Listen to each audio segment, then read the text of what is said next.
Welcome to another episode of the Edmonds Mom's Room podcast. I am Dr. Allison Felt, your host and mom of three and entrepreneur, owner of Body Motion Physical Therapy with 2 locations, and now the pioneer of our new health and wellness program, which I'm super excited about. So on the back end of talking with, I think over 10 moms this week alone, doing consultations to join our wellness program, which I am capping at 10 right now. However, at the end of this podcast, there'll be a link that you can apply. It'll just be waitlisted for when we enroll the next cohort, if and when I decide to do that. But right now we have a really strong group of women, and it's fascinating because hearing everybody's story is exactly where I was 3 years ago. And I've been pursuing this health journey for 3 years. And now it is a lifestyle. It is a consistency in how I show up for myself every day. And across the board, everyone said, I don't know how you do this. I don't know how you do it. And I'm just simply signing up so I can see how you do it. And it's not easy, right? My goals have had to be stronger than my excuses. And if there is anything that I can tell you to make this successful for you, it's have strong goals for your future self. Like, where do you want to see yourself? How do you want to show up for your kids? How do you want to show up for your partner? How do you want to show up for your employees or people you work with on your team, or even just in the coffee shop, right? And so I think that's the take home. How do you want to present yourself to the world? And once you identify that, you can make decisions in line to get you there, right? So, I am pretty committed to my health journey at this point. And I feel like I'm in a great place. And I've shared with you guys on this previous podcast that I track macronutrients, and I track my food, and I track my workouts, and I track my steps, and I track my energy and how I feel in the sleep. And that's what a lot of the women that I have joining the program, they're gonna do that too. Some people feel extremely overwhelmed with tracking macronutrients. So I am gonna have meal plans broken down for them so that they can just choose, okay, for my meal 1, I'm gonna have a veggie, and a protein. And make that fit their macros. With that plan, you don't track your food in an app because it can just be stressful because there's a lot of swapping that can happen. So that is fun. And then it's a good way to be like, I'm getting in my protein. And protein, it's like, I don't think there are enough people that eat enough protein. And especially as women, when we are trying to build our muscles for menopause and everything from here on out, we need protein. Like, we absolutely need protein, and we need carbohydrates so we can build our muscles, so we can have strong bones. And guess what? When you build your muscles, you increase your metabolism and you burn more fat. Now, someone actually said, I think what you're selling is actually weight loss, and this program is not a weight loss program. Now, when you do these healthy behaviors and start to make different habits and change different habits and make it an everyday situation, meaning that you are extremely disciplined to be consistent with these health behaviors, then yes, will weight loss follow? Probably, but that isn't the focus. And why isn't that the focus? That's not the focus because 95% plus of weight loss fails, right? Most people that lose a slew of weight end up regaining that weight and more. So I'm not interested in selling weight loss. Now, has that been a really happy byproduct of me investing in my health? And did I have some weight loss goals? I did. I absolutely did. And when it was hard as hell, I kept telling myself, well, then I just got to keep going. And I did stick to some of those goals. Now I have these goals just to build my muscles, and you would not believe how much food I'm eating right now now that I'm out of a deficit phase. And even when I was in a deficit phase of not having as much macronutrients as fuel for my body so I could burn some more of my fat stores, now I'm out of this deficit, honestly, it was shocking because for Thanksgiving, I just went crazy. I ate the meal. I did a good job there. I had a bunch of cheesecake and dessert. And then I came home and I actually just like, I couldn't turn off my eating. I was like, I'm going to keep eating. I'm going to have these snacks. I'm going to have this chocolate. I'm going to have this fruit, like whatever. I just kept eating the food and I felt super sick and I completely overdid it. And I was up 6 pounds the next day. And it took me 4 days to like just shed the inflammation from that.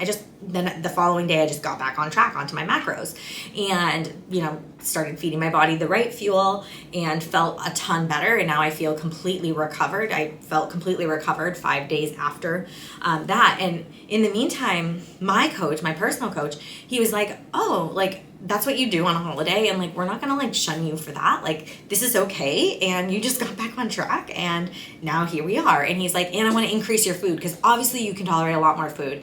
And oh my gosh, so he just keeps increasing the amount of food I'm eating. I think I'm at like 2,300 calories right now.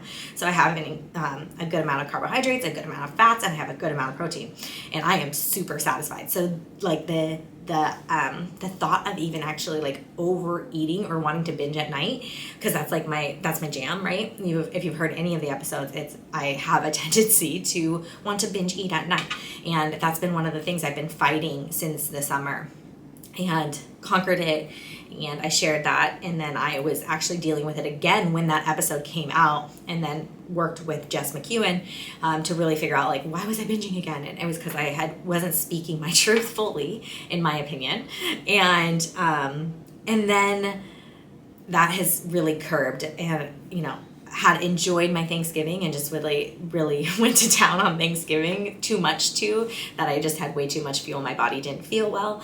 And now that we've recovered, I have this increase in food, I feel super satisfied, and my workouts are just absolutely incredible. So I'm sharing this because I'm hoping you're taking lessons and taking notes as I'm sharing things about my journey, and I couldn't be more excited to go on this journey with the people that have joined the program. So some people do want some weight loss, but really like the take home message of what everyone wants is energy. Everyone wants to show up with their kids really well. And let me like be frank with you. I think it was not Thursday. Last night was Thursday. So I'm recording this on a Friday. It's Friday. This won't come out for a few weeks, but it's Friday, December 6th. And I think it was like Wednesday. My kids were nonstop fighting. And it had been like accumulation of fighting from the weekend, and the two older kids, and they're like just egging each other on. And my one son is just like, he's vacuuming and cleaning in the playroom, which is amazing. You might think that's great, but it's like getting to an obsessive point, and then he's not letting any of the other kids play in the playroom. And so when they do play, then he's raging at them. And so I just lost it. I lost it. On Wednesday night, I couldn't control myself, and I just was yelling at them. And so, and was it because I hadn't been investing in myself and showing up for myself? No. Is that a lot more rare than it ever was before? Yes. But are there times that I still lose my shit on my kids? Yes, absolutely. And it just happens. And so my husband walked in the door, and thankfully he was like, I don't know what's going on with your energy right now, but I'm going to take Kano, my one son, and I'm going to take him out to dinner. And then you have the girls. And I was like, okay, now we can like reset our energy. And it was like, I honestly need to thank him for that. Actually, I probably didn't thank him for that because that was super intuitive of him to read the situation when he walked in the door and he was like, I don't know what happened. And I was like, I'm fine, but I wasn't fine. And he read it, and I was super supportive of him. And so, yeah, I don't thank him enough, but that was a great move on his part. And so he, we changed the situation. So all I'm telling you is like, you're investing in yourself to have energy, to show up for your family, to show up for your kids, of course. And in the same vein, like we are going to have days where we freak out and yell at our kids. Like we're going to have days that we're not regulated. I have bad days and good days. And I try to see every day as a good day, but you're going to have days that you're totally overextended at work and your energy sources have gone to everyone else but yourself, and you have to pull it back in and take care of yourself. And if you're like, but Allison, I still don't know how you do it. Like, how do you get your steps in? How do you get your workouts in? I wake up at 4:30 or 5 every single day. And even if I had to go to bed late because I stayed up to watch the Kraken game with my son or my husband, like I'm going to wake up and I'm going to hit my workout, because the deal is I don't want to walk into this office and I don't want to walk into my house that night not having at least put something into my own body in my own cup. So it doesn't matter how tired I am when I wake up, I have to move my body and get the blood flowing just so I feel a little bit better. And I might not want to in the moment. And today at the gym, I didn't want to be there. I didn't want to be doing any of the exercises. And I've had a couple of days like that this week. But once I got going, it was like, okay, I feel good. Like, I actually want to be here. Then it was like, okay, I feel really good. I don't want to stop. Do I have to go to work? And so it's just that, like, just get started and do something. So a lot of the people in the program, they are like, we're going to look at their success as taking a couple of the habits. Like, it is a lot to be like, okay, now I'm going to food prep and plan all my meals and get my steps in and start exercising and doing strength training and doing cardio. And then I'm going to drink a gallon of water. Like, it's a lot of commitment, right? And we don't have to start with all of it. It takes 66 days to create a habit and to stick with a habit. And so even if it's just one, even if we just start with one, and I think that's really cool. And what I'm excited about is, like, so I am, for these first 10 clients, like, I'm doing personal weekly check-ins with them. They'll submit a check-in and I will send a video back to them and make adjustments either in their food plans or in their workout plans. And and just like check in with how they are doing. And so that level of accountability and someone who's kind of not making you, but just guiding you to continue to show up for yourself and validate it, right? Like, you have to be doing this for yourself. Nothing else matters. Like, this is actually equally, if not more important than your kid's next doctor's appointment. In my opinion, like, that is the truth, right? Because how can you even make these appointments and not feel totally bogged down with the schedules that you have to go through of your daily lives if you aren't putting something into yourselves? And so that was the theme across the board. It's like, how are you doing this? How are you getting it in? And I think that's what I'm most excited to empower people with. And it might seem like, oh, now I'm becoming selfish. But, like, you have to be selfish to start to feel good about yourself and feel good about your body and show up with the energy. Like, it's just the reality, and you have to be disciplined in being selfish, if you want to call it selfish. But I don't call it selfish. I just call it, like, I care and love myself, so I am going to show up for myself every single day. End of story. Anyways, I wanted to take this a little bit in a different vein, because there's one, like, moral of this story I think that is important to share if I can articulate it the way I want it to come across. We'll see how this ends up. But when I'm reevaluating my weeks, so now my goal is to kind of maintain my body, improve my strength and suppletivity. Is that a word? And to be super supple, right? Like, just feel good in my joints, to not have stiffness and yada, yada, yada. Am I constantly fighting my own compensations? Yeah, absolutely. That's why I have to get pelvic floor PT once or twice a month, and I'm seriously overdue. That's why I get acupuncture. That's why I get multiple massages every single month. Try to get 2 a week, to be honest with you, or 2 body work a week, to help keep my compensations at bay and help me continue to progress and build my muscles and stay flexible. 2025, my goal, if you saw on Instagram, is to do the splits. That was my goal in 2024, was to be able to do the splits, and I have not achieved that, and I have not put in the practice to achieve that. So obviously I didn't want it that bad, and it's a goal that actually does kind of freak me out, because I just don't know how my hips are gonna do it, but we're gonna work towards it and see what happens. I was working towards it for a few months and it fell off. I kept working on my goal to do a pull-up, and now I can do 7, and I'm super proud of that. I think I actually did 8 on Thanksgiving at my mom's house, but but I can't recall. So it was 7 or 8.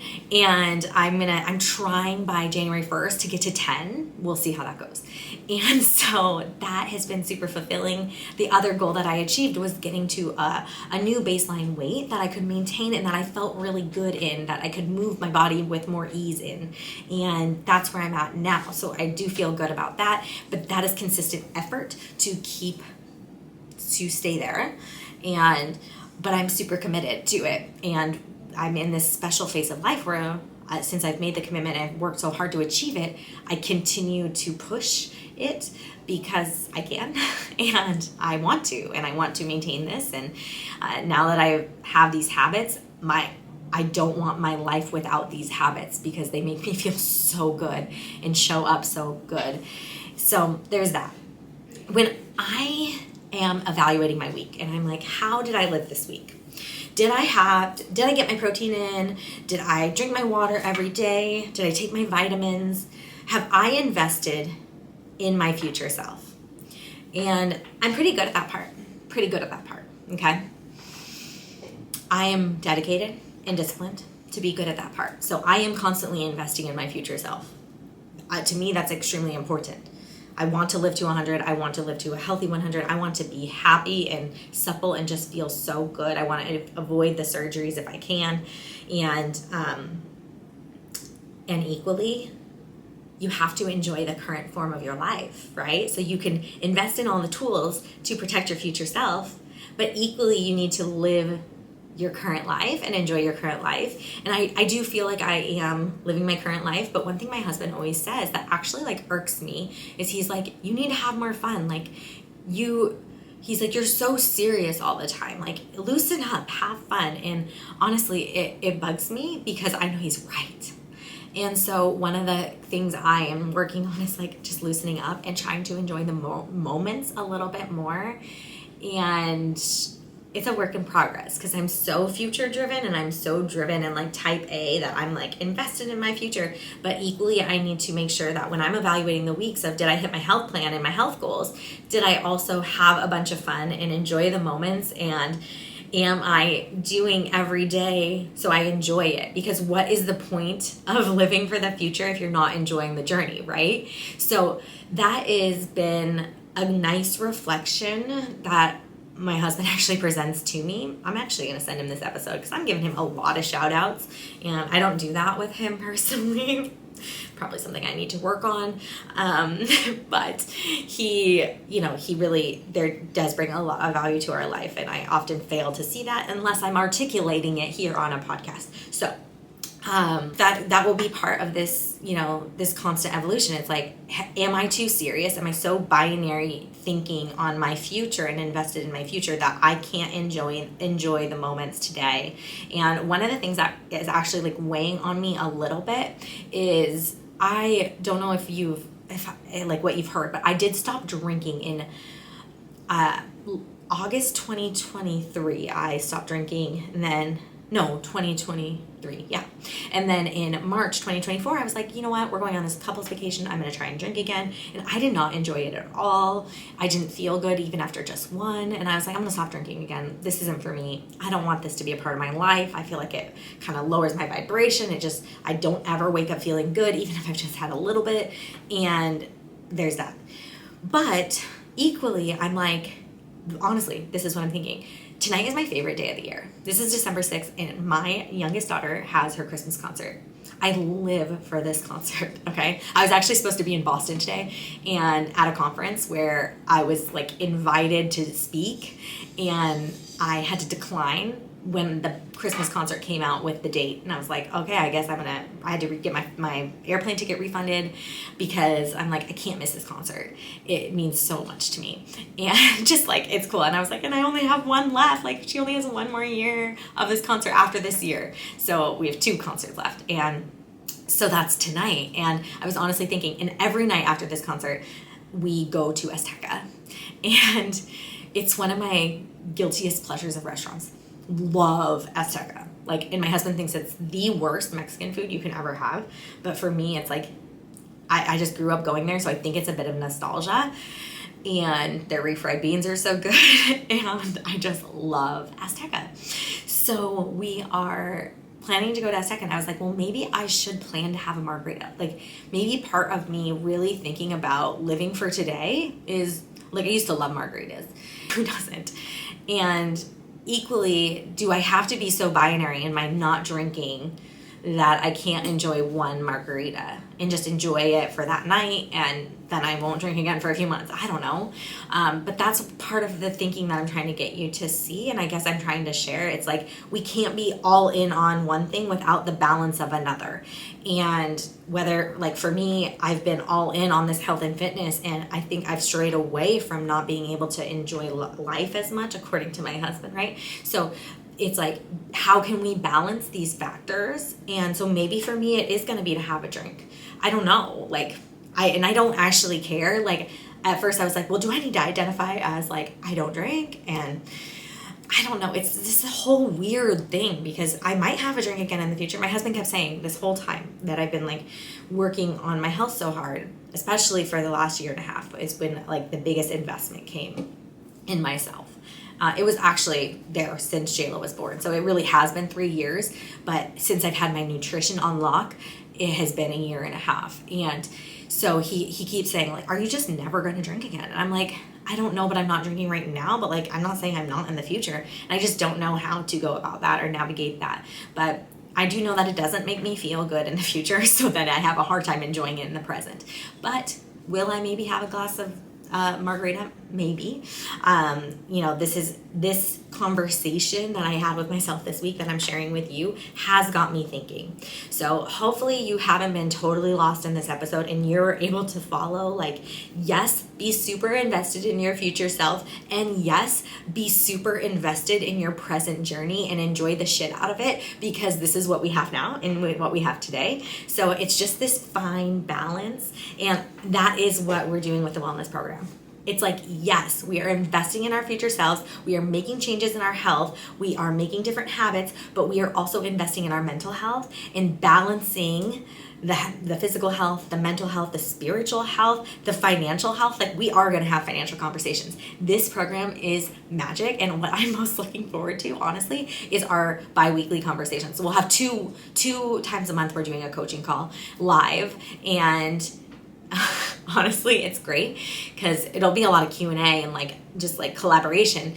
But part of me, like, you're watching this episode, you're listening to the episode wherever you are, and I love chatting and I love talking and I love different philosophies and extrapolations and all of that fun stuff. And honestly, like, it's like what my staff meetings are, right? It's like we talk high level. We'll do some high level, like, balance of life, balance of enjoying, and balance of the future, or different aspects of that. And so we'll have like these high level, I don't want to say sermons, but like where I'm delivering different things I've learned throughout the week or throughout the month, and that I think can bring value to my team.